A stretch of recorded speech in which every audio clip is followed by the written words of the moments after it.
Mister ladies மெய் என்பவர்களுக்கு உங்கள் பாரம்பரிய வைத்தியர் உங்கள் ராஜசூரியன். அற்புதம் ஆனந்தம். மெய் என்பவர்களே, அதாவது ஒரு விஷயம் புரிஞ்சுங்க. உலகத்துல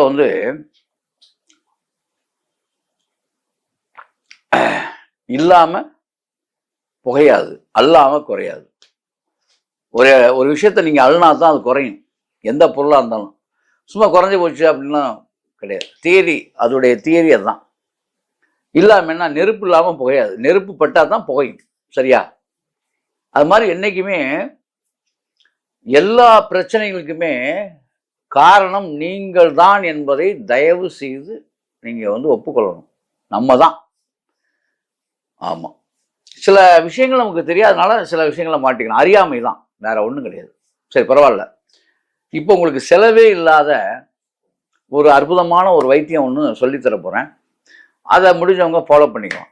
இதை இதெல்லாம் பயிற்சி முயற்சி சரியா இருந்துச்சுன்னா சுலபமா நம்ம ஆரோக்கியமா வச்சுக்கலாம். அதுக்கு தான் உதவுது. சொல்லி கொடுத்துறேன். பித்த சம்பந்தமான நோய்கள், வாயு சம்பந்தமான நோய்கள், கபம் சளி சம்பந்தமான நோய்கள், இந்த 3 கூறு தான் உடம்புல இருக்கு. இந்த 3 கூறையும் நம்ம குடிக்கிற பார்த்தீங்களா தண்ணி, அந்த தண்ணீரை கொண்டே நாம் சரி செய்யலாம். தண்ணீரை மருந்தாக பயன்படுத்த முடியும். அவ்வளவுதான். வேற எதுல தான் போடணுமா சார்? ஒண்ணுமே போட வேண்டாம். தண்ணீரே அதுக்கு மருந்தாக மாறும். என்ன செஞ்சா அது மருந்தா மாறும்? தண்ணீரை வச்சுக்கிட்டு இந்த 3 வகையான குற்றங்களை நாம் தீர்க்க முடியும் என்று நான் சொல்லவில்லை, சித்த பெருமக்கள் சொல்கிறார்கள். சரியா?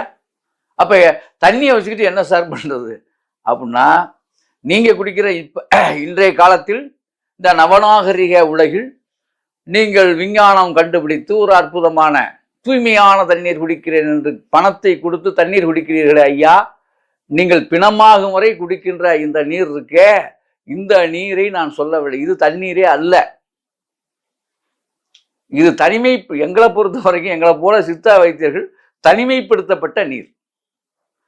நாங்க சொல்றது, இந்த தண்ணீர் குடிச்சா நோயால் கண்ணீர் தான் வரும்.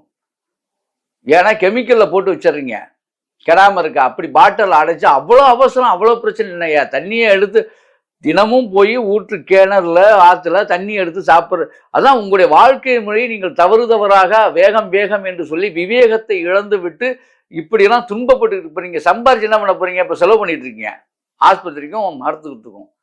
இப்போ ஒழுங்கான வாழ்க்கை வாழ்ந்தா, அவசரம் இல்லாமல் ஒழுங்கா வாழ்ந்தா பிரச்சனை இல்லையா? இப்போ நீங்கள் சம்பாதிக்கிறது பூரா வேஸ்டால போயிட்டு இருக்க, பாதி டாக்டருக்கு போயிடுறேன், என்ன பண்ணுவீங்க? இது அறிவுபூர்வமான விஷயமா? நீங்க நினைச்சு பாருங்க கொஞ்சம்.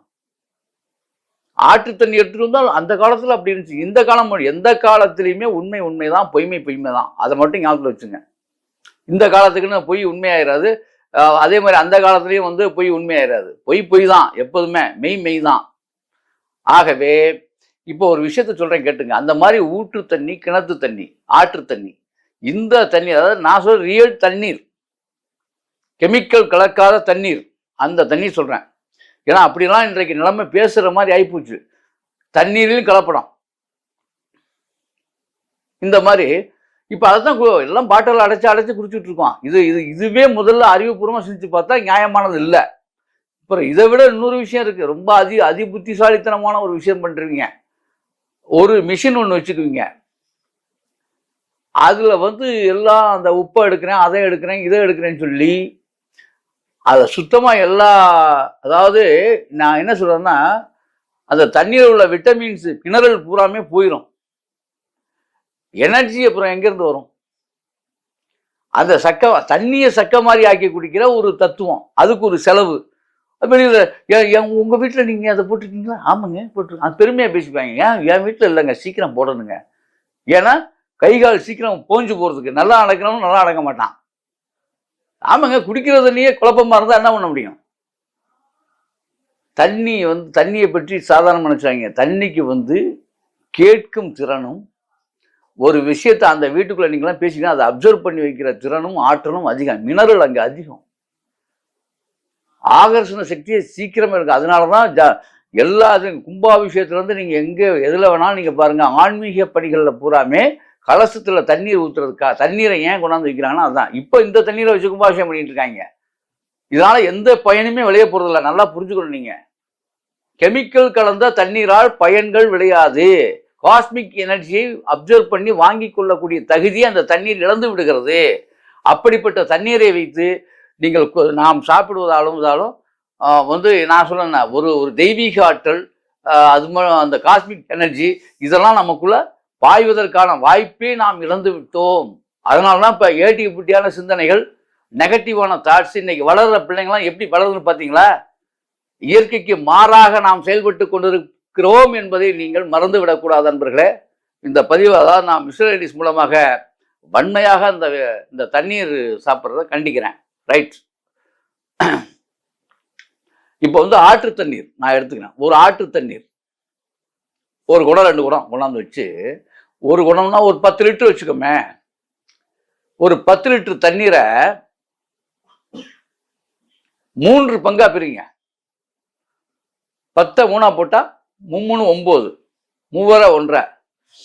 அப்ப 3 600 650 வரும். 3.5 லிட்டருக்கு மேல 3.5 லிட்டரா வச்சுக்கோமே ஒரு கணக்குக்கு. ரைட். இந்த 10 லிட்டர் தண்ணீரை வந்து 3 லிட்டர் போக 7 லிட்டரா காய்ச்சினோம்னா 7 இந்த காய்ச்சல் இருக்க விஷயம் புறாம. நான் சொல்றது ஆற்று தண்ணீர், கெமிக்கல் கலக்காத தண்ணி. அந்த தண்ணியை வந்து அடுப்புல வச்சு காய்ச்சணும். காய்ச்சும் போது 10 லிட்டர் தண்ணீரை 7 லிட்டராக காய்ச்சி விட்டால் பித்தம் போகும். 7 லிட்டரா காய்ச்சிட்டீங்கன்னா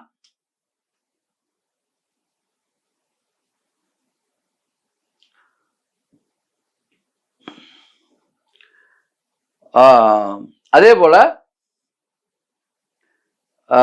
அந்த அந்த 7 லிட்டர் தண்ணீரை அதுல பாதியா 3.5 லிட்டரா நீங்க காய்ச்சிட்டீங்கன்னு வச்சுங்களேன், வாதம் போகும்.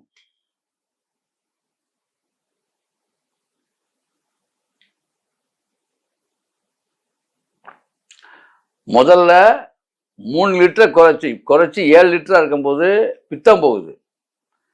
அதுல வந்து சுருக்கி இன்னும் ஒரு 3 லிட்டரை குறைச்சிட்டு அந்த 10 லிட்டர் தண்ணி வந்து 3 லிட்டரா மாறும் பொழுது வாதம் போயிடுது. அந்த தண்ணியை குடிச்சா வாதம் போகுது. அந்த தண்ணிய அந்த 3 லிட்டரை பாதியாகி குடிச்சிங்கன்னா உங்களுடைய உடல்ல வாதம் பித்தங்கம்மம் 3மே அடங்கும். சர்வரோக நிவாரணியாக அந்த தண்ணி மாறும். 10 லிட்டர் தண்ணியை வந்து 2 லிட்டராக மாற்றி குடிக்கிற மாதிரி ஒரு கண்டிஷன். நீங்கள் 2 லிட்டர் தான் இருக்கணும் அதில், அந்த தண்ணீரில். அந்த தண்ணியை தினமும் நீங்கள் பயன்படுத்திக்கிட்டே வந்தீங்கன்னா, குடிநீராக பயன்படுத்தினீங்கன்னா சர்வரோக நிவாரணம் பெற்றுவீங்க. இந்த தண்ணீர் மருத்துவமாக வேலை செய்யும். உங்களுக்கு காய்ச்சல் வந்துருச்சா, அந்த ஒன்றை நான் லாஸ்ட்டாக சொன்னேன் பார்த்தீங்களா, அதில் வந்து 2 மிளகை மட்டும் நல்லா இடித்து போட்டு மிளகை கலந்து நீங்கள் தண்ணியை குடிச்சிங்கன்னா இமீடியட்டாக அந்த நிமிடம் 10 நிமிடங்களில் காய்ச்சல் நிற்கும். வேற எந்த மருந்துமே வேண்டாம். எதுவுமே சாப்பிடக்கூடாது. அன்னைக்கு பேசாம படுத்துடணும். மறுநாள் எதுவுமே காய்ச்சல் எதுவுமே இருக்காது. ஆனா கடுமையாக வேர்த்து கொட்டும். அதே மாதிரி சளி பிடிச்சிருச்சா, அந்த முதல்ல சொன்ன பாருங்க, அதாவது அதே மாதிரி இந்த தலை வந்து கிருகிருன்னு சுத்துது, அந்த சுத்துது, வந்து மலமிளகலை பல பிரச்சனை அப்படின்னா ஃபர்ஸ்ட் சொன்ன பாருங்க பித்தம். அந்த அதாவது 10 லிட்டர் தண்ணியை வந்து 7 லிட்டராக காய்ச்சும் பொழுது அந்த பித்த சம்பந்தமான விஷயங்கள் மொத்தமும் போயிடும். இந்த 7 லிட்டர் தண்ணியை 3 லிட்டரா காய்ச்சும் போது கை கால் இழுத்துக்கிச்சு வாதம், இந்த பக்கவாதம் வந்தவங்களாம் இந்த தண்ணியை குடிக்கணும். அதே தண்ணியை 10 லிட்டரை வந்து 7 லிட்டரா காய்ச்சி குடிச்சா பித்தம் போகும். பித்தம்னா என்ன? சொறி, சரங்கு, கரப்பான், அது இது இந்த அதாவது இதெல்லாம் என்னன்னு கேட்டால் பித்தக்கூடாது. அதாவது பித்தம் அதிகமாக தலைக்கு மேலே ஏறினா மயக்கம் வரும். இந்த அதாவது சொரியாசிஸ் உள்ளவங்களுக்கு மயக்கம் வரும். அதாவது பித்தம் சேரும் பொழுது இந்த பித்தங்கள் தலை சுத்தல், வாந்தி, தலை சுத்தல், இந்த மாதிரி விஷயங்கள் இருக்கக்கூடியவங்க எல்லாருமே, அதே மாதிரி கண் எரிச்சல், சூடு, கண் பார்வை மங்கிறது, இதுக்கு பூரா வந்து அந்த 7 லிட்டர் 10 லிட்டர் தண்ணி 7 லிட்டரா காய்ச்சி குடிக்கணும். அதே மாதிரி வாதம், உடம்பு ஏறிக்கிட்டே போகுது, கை கால் இழுத்துக்குச்சு, வாய் கோணிக்குச்சு, இவங்கெல்லாம் அந்த 7 லிட்டர் தண்ணியை 3 லிட்டரா காய்ச்சி குடிக்கணும். வாதம் சரிப்பட்டுரும். அந்த அங்கே வலிக்குது இங்கே வலிக்குது அது அதெல்லாம் சரியாயிடும். சரி, கபம் சளி ஆஸ்துமா கம்ப்ளைண்ட்டு, அந்த 3 லிட்டரை 2 லிட்டரா அந்த 3 லிட்டரை வந்து 2 லிட்டரா காய்ச்சி குடிக்கணும். 3 லிட்டரு 3.25 லிட்டர் வரும். அது அதை 2ஆ காய்ச்சினா 2 லிட்டர்னு வச்சுங்க. அந்த 10 லிட்டர் தண்ணியை 2 லிட்டரா காய்ச்சி குடிச்சா ஆஸ்துமா, சளி இறுகிச்சு, டிபி நோயாளி இதெல்லாம் சரியாகும். பச்சை வெங்காயத்தை, சின்ன வெங்காயம் இருக்குல்ல, சின்ன வெங்காயத்தை கடிச்சு தின்னுட்டு 3 மிளகை மென்னுட்டு இந்த 2 லிட்டர் தண்ணி, அதாவது 10 லிட்டர் 2 லிட்டர் தண்ணியாக காய்ச்சி நீங்கள் குடிச்சிங்கன்னா, தொடர்ந்து 48 நாள் பண்ணீங்கன்னா, எல்லாமே 48 நாள் தான், 40 நாள் பண்ணீங்கன்னா உங்களுக்கு வந்து ஆஸ்துமா கம்ப்ளைண்ட் போயிடும். சின்ன வெங்காயம் அதிகமாக சேர்த்துக்கணும். நல்லா காய்கறி சாப்பாடு நல்லா சாப்பிடணும். நல்லா சாப்பிட வைக்கும் அது அந்த தண்ணி. அது மாதிரி குடிச்சுட்டே வந்தீங்கன்னா அதான் குடிக்கணும்.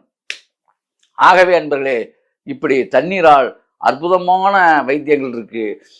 இதை வந்து சிறம்பட சிறப்பாக நுணுக்கமாக செஞ்சு முறைப்படி தொடர்ந்து பரிணமிக்கணும், செய்யணும். அப்படி செஞ்சீங்கன்னா தான் சிறப்பு. சும்மா வந்து வாயிலே பேசிட்டு இருக்கிறதுல சிறப்பு இல்லை. ஆகவே இப்படி செய்து அப்படி வாழுங்கள். அற்புதம், ஆனந்தம்.